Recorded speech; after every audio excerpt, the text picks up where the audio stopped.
贺锦熙，别睡了，赶紧睁开眼看看窗外的风景吧，很不错的啊。不错。哼，让你出来你还不愿意，现在是不是觉得听我的才是最正确的选择？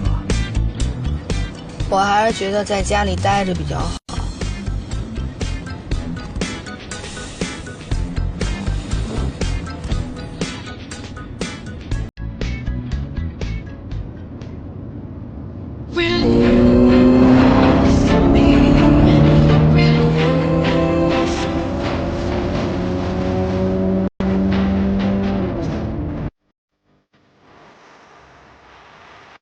陈哥真的和他老婆旅游去了？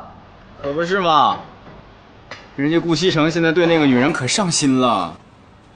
那是好事啊，在我们乡下，男人啊，要是没结婚，怎么玩都行；男人要是结婚了，那就得收心了。猛丽啊，哥提醒你多少回了，跟我们在一起的时候不要老提你们乡下，好吗 ？Jesus Christ！ 不过这趟回来，就知道事情可以成不成了。